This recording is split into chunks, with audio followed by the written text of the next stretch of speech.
S Suresh കേരളത്തിന്റെ അവകാശത്തിന് വേണ്ടിയുള്ള പോരാട്ടത്തിന് പൂർണ്ണ പിന്തുണ അറിയിച്ചിരിക്കുകയാണ് തമിഴ്നാട്.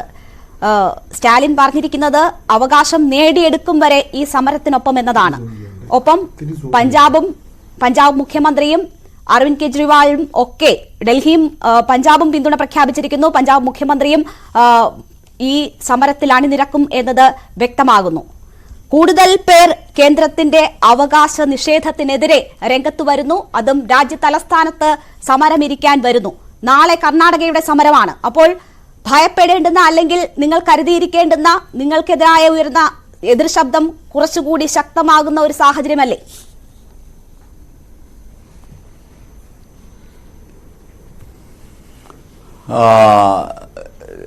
ഇതിലെ നമ്മളൊന്ന് കാണേണ്ടത്, ഇവിടെ മഹാഗഡ്ബന്ധൻ വന്ന നാടാണല്ലോ ഇന്ത്യ.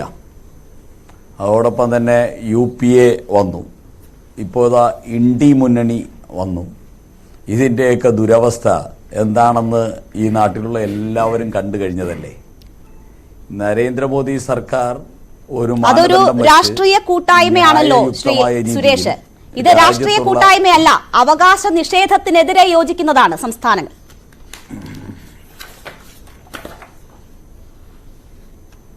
അതെ, ഞാൻ അതിലേക്കാണ് വരുന്നത്. ഞാൻ ആദ്യം രാഷ്ട്രീയ കൂട്ടായ്മയുടെ അവസ്ഥ ഒന്ന് ഓർമ്മിപ്പിച്ചിട്ട് ഞാൻ പോകുന്നത് അങ്ങോട്ട് തന്നെയാണ് രേണുക.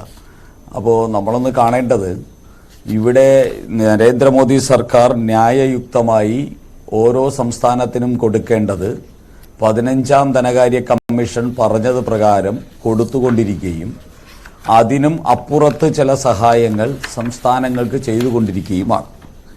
ഇവിടെ നമ്മളൊന്ന് മനസ്സിലാക്കേണ്ടത്, ഈ രാജ്യത്ത് 18 സംസ്ഥാനങ്ങൾ ഭരിക്കുന്നത് ഇന്ത്യ ഭരിക്കുന്ന BJPയും അതോടൊപ്പം തന്നെ BJPയുടെ സഖ്യകക്ഷികളുമാണ്.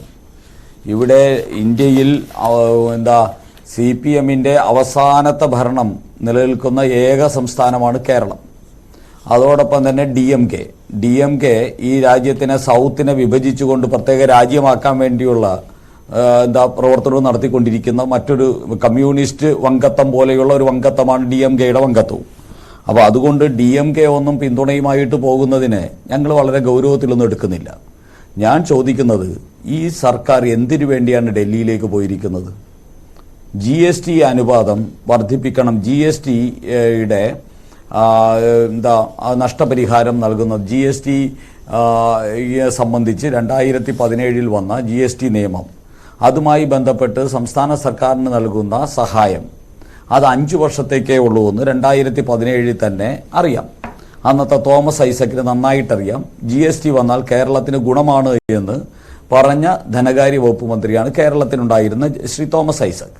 അപ്പോൾ ഞാൻ ചോദിക്കുന്നത്, ആദ്യം പിണറായി വിജയനോട് ചോദിക്കുന്നത്, GST 2023 അപ്പുറത്തും കോമ്പൻസേഷൻ നൽകണം എന്ന ഒരാവശ്യം ഈ സർക്കാരിനുണ്ടോ? ഒന്നാമത്തത്. ഇനി അതുകൂടാതെ ഇവിടെ മറ്റെന്തൊക്കെയാണ്?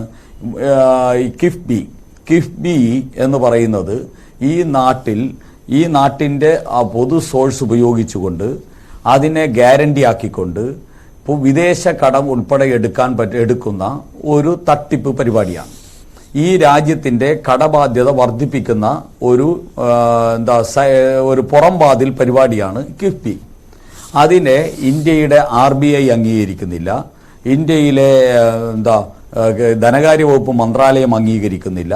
കാരണം അത് കേരളത്തിന് മാത്രമായിട്ട് ഇത്തരം ബഡ്ജറ്റേതരമായിട്ടുള്ള ബാധ്യത ഏറ്റെടുക്കുന്ന സമീപനം അംഗീകരിക്കാൻ പറ്റില്ല എന്നുള്ളത് ധനകാര്യ കമ്മീഷന്റെയും RBIയുടെയും അക്കൗണ്ടന്റ് ജനറലിന്റെയും അതോടൊപ്പം തന്നെ എല്ലാവരുടെയും ഒരു പ്രഖ്യാപിത നിലപാടാണ്. ആ നിലപാട് ഇന്ത്യ മാറ്റണം എന്നുള്ളതാണോ ഈ സർക്കാരിന്റെ അഭിപ്രായം? ഇനി പെൻഷൻ ഫണ്ട് ഇതുപോലെ തന്നെ മറ്റൊരു സംവിധാനമാണ്. ഇവിടെ നമ്മൾ മനസ്സിലാക്കേണ്ടത് എന്താണ്? ഈ കേരളത്തിൽ കഴിഞ്ഞ ദിവസം ഒരു ബഡ്ജറ്റ് അവതരിപ്പിച്ചു. അതിനു മുമ്പ് 2023-24 ബഡ്ജറ്റിൽ അവതരിപ്പിച്ച 35% എക്സ്പെൻഡിച്ചർ മാത്രമേ ഈ കേരളത്തിൽ നടപ്പാക്കിയിട്ടുള്ളൂ. 35-നും 42-നും ഇടയിലുള്ള എക്സ്പെൻഡിച്ചർ മാത്രമേ നടപ്പാക്കിയിട്ടുള്ളൂ.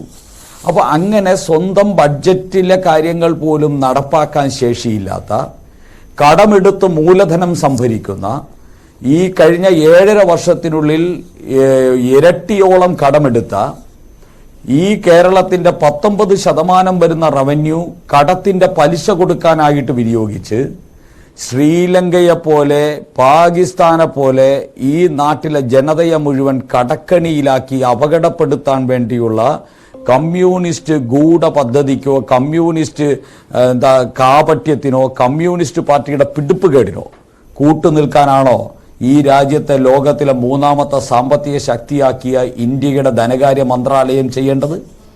ശരി, അങ്ങനെ അതാണോ ചെയ്യേണ്ടത്?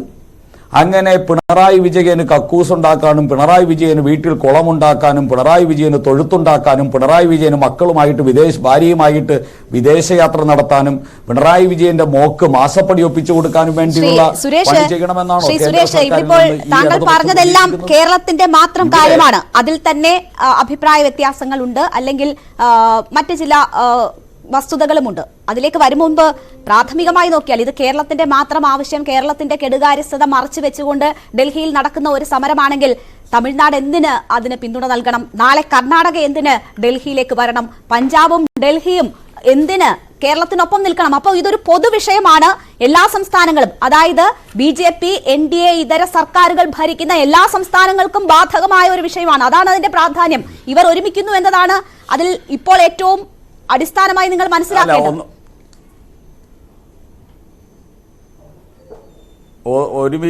ഇതാദ്യമായിട്ടല്ലല്ലോ ഇവർ ഒരുമിക്കുന്നത്. ഇവിടെ കോൺഗ്രസും കമ്മ്യൂണിസ്റ്റ് പാർട്ടിയും ഒരുമിച്ച് ഇന്ത്യ ഭരിച്ച സമയത്ത് അതിനുണ്ടാക്കിയ ഓമന പേരാണല്ലോ UPA.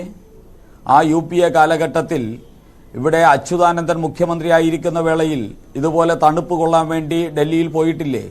UPA ഭരണത്തിനെതിരെ, കോൺഗ്രസ് ഭരണത്തിനെതിരെ.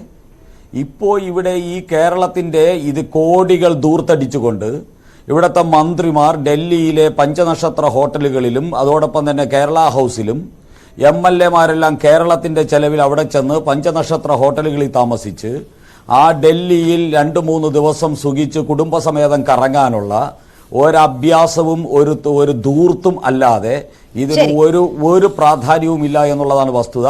ഇത് എപ്പോഴും പ്രതിപക്ഷം ഇന്ത്യ ഭരിക്കുന്ന സമയത്ത് കമ്മ്യൂണിസ്റ്റ് പാർട്ടിക്കാർക്ക് കുടുംബസമേതം ഡൽഹി കറങ്ങാനുള്ള ഒരു പണിയായിട്ട് മാത്രം ഇത് കണ്ടാൽ മതി. ഇതിലപ്പുറം ഇതിലൊന്നുമില്ല. DMK ഇതിനെ പിന്തുണയ്ക്കുന്നത് BJP വിരുദ്ധ രാഷ്ട്രീയത്തിന് അല്പം ആക്കം കൂട്ടാൻ പറ്റുമോ എന്ന് ഉള്ള അവരുടെ വ്യാമോഹത്തിൽ നിന്നാണ് ആ പിന്തുണ.